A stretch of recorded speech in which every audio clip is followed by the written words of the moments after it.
Hoje é dia 12 de junho e celebra-se o Dia Mundial contra o Trabalho Infantil. E quem criou esta celebração foi a Organização Internacional do Trabalho. E quem nos vai acompanhar nesta conversa são Matilde Silgado, Luís Sinato e Carlos Fortunato. Sejam bem-vindos ao Enfoque de hoje. Meus queridos, muito boa tarde. Olá, viva. Boa tarde. Tudo bem? Tudo na paz constante da alma calma? Tudo. Meus queridos, então, Dia Mundial da luta contra o trabalho infantil. Está certo? Está certo, não é? Está certo. Essa data, há quantos anos é que nós já festejamos essa data? Pelo que eu sei, desde 2002. Portanto, já há bastante tempo. Desde 2002? Já vai lá há um tempinho, não é? Mas precisávamos de... É uma problemática recorrente que acompanha muito mais anos do que é assinalada. Pois. Infelizmente. Pois. No mundo todo. Isso é grave, é grave. É gravíssimo. Há tipo de assuntos que a mim pesam muito, então às vezes eu fico meio que sensível. Mas razões pelas quais ainda esses números são muito avultados. Por que é que as crianças continuam sendo alvo de trabalho esforçado, trabalho infantil? Ok. Nós estamos a falar de um problema que é um problema global, que afeta sensivelmente cerca de 250 milhões de crianças, fundamentalmente em África, na Ásia e na América Latina. E quando falamos de trabalho infantil, estamos a falar de um tipo de atividade que é exercida por crianças com idades inferiores aos 15 anos e que vai afetar fundamentalmente o desenvolvimento psicológico. O seu futuro. Vai afetar o seu futuro, vai afetar também aquilo que são as competências da aprendizagem em termos de contexto escolar, porque acaba de retirar essas crianças do contexto escolar. Portanto, todas aquelas crianças que infelizmente desempenham uma atividade antes dos 15 anos, estamos a falar aqui de trabalho infantil. Mas também existe outro tipo de trabalho, que é considerado trabalho infantil, que vai dos 15 aos 16, 17 anos, varia em função da legislação de cada país. Que em alguma legislação é permitido, mas é permitido dentro daquilo que a legislação permite, que é trabalho não forçado, que é trabalho que esteja de acordo com a própria idade e que não afete o desenvolvimento psicológico e o motor da criança. Em alguns momentos até sejam trabalhos, ou são trabalhos como é que se diz? De capacitação. Sim, de aprendizagem de alguma profissão e não é admitido. Forçado, propriamente. Exatamente, não forçado, que não afeta efetivamente aquilo que é o desenvolvimento normal de uma criança e que não retire a criança do sistema de ensino. Portanto, varia depois em função de cada um dos países, mas está tipificado para a Organização Internacional do Trabalho que todo aquele trabalho que é exercido até os 15 anos é considerado trabalho infantil. Complicado. Senhor Carlos Fortunato, seja muito bem-vindo, meu caro. Obrigado. É a primeira vez que estamos aqui juntos, então seja bem-vindo. Diga-me uma coisa. Houve em Buenos Aires, né, na Argentina, houve a 4ª Conferência Mundial da luta contra o trabalho infantil. No entanto, eles determinaram uma data para 2025 erradicarem esse problema. Vamos conseguir atingir essa meta? Bom, pessoalmente não acredito. Não acredito. Realmente tenho muitas dúvidas, porque para erradicarmos realmente esse problema, tínhamos que erradicar muitos outros problemas, nomeadamente o problema da pobreza, que realmente é o grande motor do trabalho infantil e que promove, digamos, toda esta situação, as situações de pobreza que existem em muitos países. Não é? Pois é. E quanto mais pobre, mais esta situação normalmente é mais grave. E a questão que se prende é se vai eliminar propriamente o trabalho infantil, concomitantemente vai-se eliminar a pobreza. Pois. É suposto.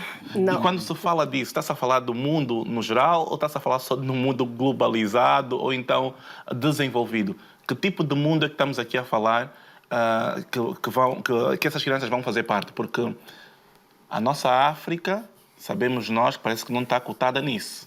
Pois, realmente, no âmbito dos objetivos sustentáveis, é importante olharmos para o mundo global, mas há grandes desequilíbrios, como nós sabemos, e de facto os países em desenvolvimento, nomeadamente a nossa África, ficam sempre abaixo dos rankings. Mas eu gostava de destacar que, a nível da União Europeia, também é importante um esforço grande, porque existem problemáticas ligadas ao trabalho infantil que não têm tanta visibilidade como as questões da pobreza, a questão da educação, que não são tão exuberantes em termos de números e impacto como a realidade africana, mas que são bastante preocupantes também. É importante percebermos que é uma realidade que, de certa forma, iguala os vários países, nomeadamente a exploração de trabalho infantil nas piores formas, ligada a uma problemática mais complexa que é o tráfico de seres humanos, como, por exemplo, a utilização de menores para a exploração laboral, para a exploração sexual e para o tráfico e o crime, quer a nível de tráfico de estupefacientes e droga, quer a nível de utilização... Utilizam crianças como correio. Como correio e como pivôs para realizarem alguns crimes. Sim. E isto é transversal no mundo, nomeadamente até de forma mais exuberante e mais grave na Europa, no tal chamado mundo do Norte, desenvolvido, o mundo global. O que eu queria destacar é que, por exemplo, Portugal, que é uma realidade que eu conheço mais através do trabalho que o Instituto de Apoio à Criança faz há 36 anos.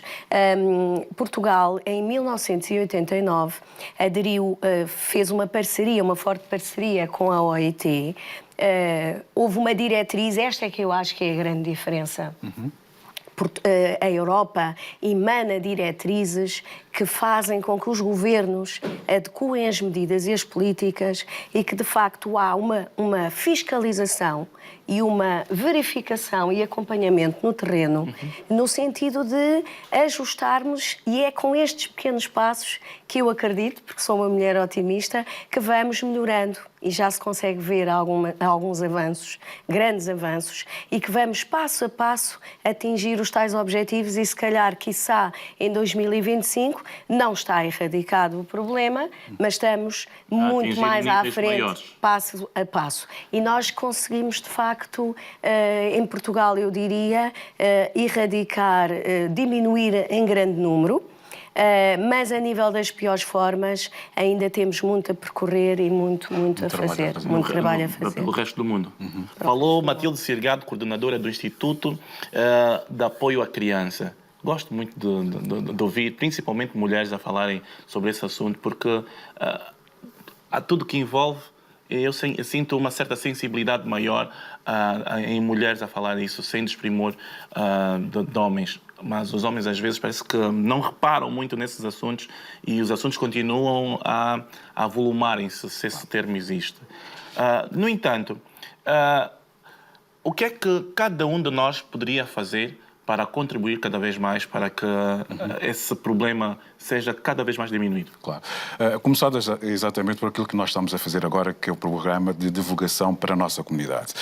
Mas deixa-me só recuar aqui um aspecto, voltando um bocadinho para a África, olhando para os fatores que estão por trás desta problemática. Em África, culturalmente, infelizmente, ainda temos aquela sensação de olhar para as crianças como um contributo para a economia doméstica.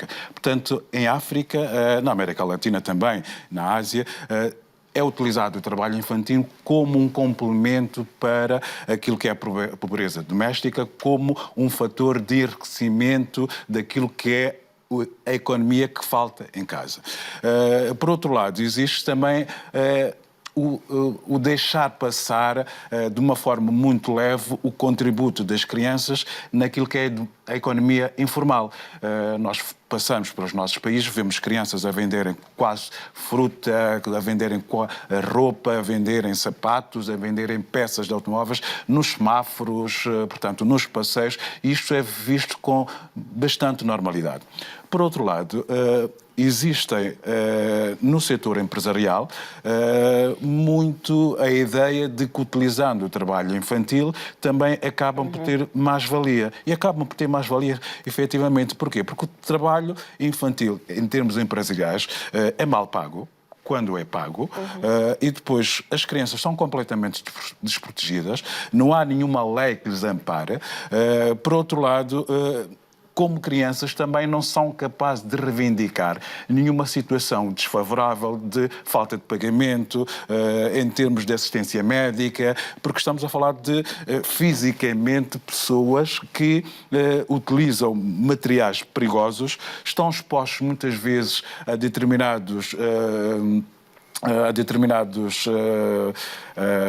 perigos, na inalação de produtos tóxicos, que elas ou não conhecem, ou não sabem qual é o efeito imediato e a longo prazo, e não têm esta capacidade para reivindicar. Então estamos aqui perante dois dilemas, quer da parte cultural nossa e quer da parte dos maus empresários.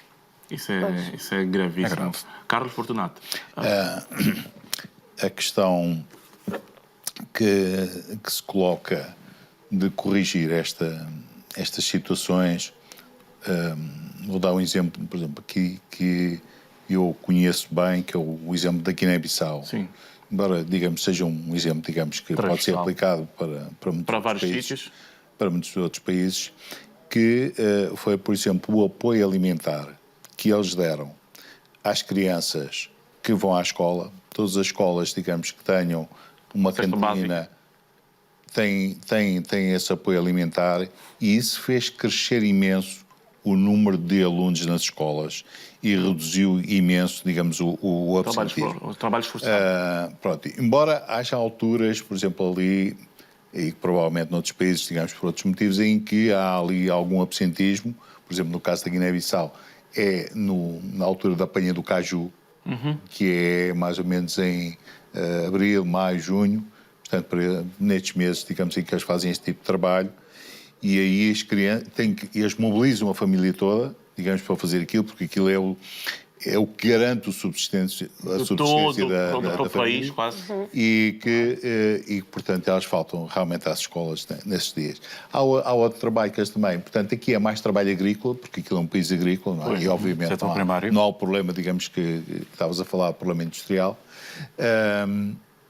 Há ali, por exemplo, a parte da cultura do arroz, do plantar o arroz, mas aí, como já é em agosto, setembro, é uma altura que eles não têm escola, não tem impacto na parte escolar. Mas, efetivamente, esse apoio é muito importante, e há outras questões que também promovem isto. Porque, por exemplo, nós, na minha organização, na Ajuda Amiga, estamos agora a tentar fazer lá uma escola, lá em Nhenque, numa zona ali. Mas já há necessidades de muitas escolas em muitos locais. E ali as crianças para irem à escola têm que atravessar lá uma bolanha, digamos que tem crocodilos, porque fica do outro lado, e têm que ir os pais e os irmãos com paus para defenderem as crianças. Quer dizer, o facto, digamos, de não existirem escolas, de não existirem condições, também promove, digamos, que as crianças não vão à escola. E aí, digamos, o que acontece é que depois a família coloca as crianças a trabalhar. À mercê do perigo. Há um exemplo. E, quer dizer, é outro motivo, digamos, que origina muitas vezes o trabalho infantil. Só uma coisa. Então, há uma necessidade imperiosa de que, para eliminarmos, ou pelo menos mitigarmos muitos desses problemas, que hajam políticas de incentivo. Essas políticas têm que ser mesmo próprias do Estado. Pois, eu queria dar também um exemplo, e assim fica tudo representado, da experiência que temos em Cabo Verde. Pois. Porque eu acho que com exemplos concretos conseguimos perceber o que é que, de qual é o facto, problema. Eu gosto muito de falar com verdade para termos... Como é que podemos ajudar? Exato. Vamos olhar para o problema pela positiva. O diagnóstico todos já conhecemos, é caótico, é preocupante, mas o que é que se pode fazer? E a que nível? E o que diz é muito verdade. Primeiro, temos que trabalhar a criança e este problema em todos os níveis. A criança no centro, no foco, e a interação. Primeiro, na sua relação com a família. Em Cabo Verde, tal como foi já explicado, e é um país africano com esta realidade também, muitas das crianças, até do meio rural, fogem para os centros da cidade e até são empurrados pelas suas famílias por questões de pobreza, por questões de sobrevivência, para junto do mercado, venderem de tudo, trabalharem pequenos trabalhos, porque são o sustento. Mas estão vulneráveis a tudo. Muitas delas transformam-se em pequenos gangues, assaltam, com comportamentos ilícitos, com comportamentos nocivos à sua própria saúde e ao seu próprio desenvolvimento. O que é preciso fazer? Primeiro, uma grande aposta na educação. E para isso, o Governo, as medidas governamentais e as instituições não governamentais têm que trabalhar em sinergia, numa lógica de projeto integrado, para colmatar as várias falhas. Porque o problema não é só de trabalho infantil, o problema é de educação, como foi dito, é um problema de saúde pública, é um problema de desenvolvimento, e isto requer o quê? Uma intervenção numa primeira etapa junto às famílias, porque o foco, como foi dito pelos meus colegas, está na família. E se nós apoiarmos as famílias, porque senão nós estamos a vazar o marco balde, não estamos a ir às causas primárias do problema. Estamos a atacar só as consequências e não pode ser. Não pode ser. Mas existem metodologias também inovadoras que podem ser aplicadas. Por exemplo, em Cabo Verde foi criada uma unidade móvel, uma caravana, com tudo, com atendimento posto médico, porque algumas destas crianças não procuram os serviços. Então, os serviços têm que ir ao encontro delas. E aí quebrar o ciclo numa primeira etapa, para serem devolvidas às estruturas ao que há. Têm que voltar a ser motivadas para o regresso à escola. Porque a educação, na minha opinião, e por experiência prática, é o verdadeiro instrumento para um processo de mudança. Porque sem educação nós não conseguimos quebrar o ciclo e atiramos estes jovens para a marginalidade e engrossarem as cadeias. Portanto, medidas políticas, um trabalho de proximidade junto das comunidades de residência, junto das famílias e com uma vontade sinérgica de todas as áreas. Ok. Então, continuamos sempre a tocar. Sim, o grande problema é falta de políticas governamentais para mitigarmos esse problema. Porque se não começarmos pela base, e a base é educação, eliminar a pobreza, ou pelo menos erradicá-la a uma larga escala, nunca lá chegaremos. As causas são múltiplas. Um outro fenómeno recente, por exemplo, porque em relação à educação, portanto, eu que vivo na área da educação, consigo perceber isso melhor, há um outro movimento que está a passar despercebido, que está cada vez a aumentar relacionado com o trabalho infantil com as crianças, que é os grandes movimentos migratórios. Que estão a acontecer fundamentalmente continuamos na senda da pobreza. Pronto. E que as pessoas, uns saem nos processos de imigração, das comunidades existem já vários diagnósticos que encontram dentro dos movimentos migratórios várias crianças sem estarem acompanhadas com os pais. E essas é que são muito mais vulneráveis a todo tipo de trabalho infantil, a todo tipo de exploração infantil, a todo tipo, exatamente, são considerados os menores não acompanhados que é transversal, não é só um problema são extremamente vulneráveis. Eu vou, ainda bem que estamos a falar muito sobre esse assunto, vou agarrar num ponto e vai chegar lá, que é a questão da falta de educação, ou pelo menos da falta de incentivo à educação, o que elimina muitas crianças das escolas e muitas famílias perdem a base de educação, está relacionada com vários fatores e a questão cultural. Sim. Quando nós, a nível da cultura, como é que eu posso dizer? Isso é que eu estava a dizer desde há uma aceitação, uma conivência, uma conivência cultural, social. Sim, uma passividade social. Em que as pessoas, quando se retira direitos das crianças, quando se retiram esses direitos a nível de educação, todos nós ignoramos e o problema começa a amontoar-se. Vamos só recuar um bocadinho, agarrando a sua ideia. A proteção e a Convenção dos Direitos das Crianças, que protege na sua globalidade das crianças, é muito recente. É considerado quase um bebê. Faz agora 30 anos em novembro.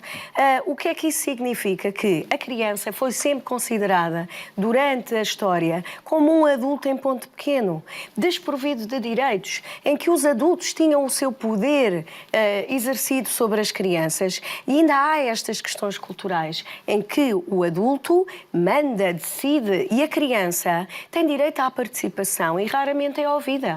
A criança, e eu aqui digo criança no sentido da Convenção dos Direitos, que é dos 0 aos 18 anos. Crianças e jovens.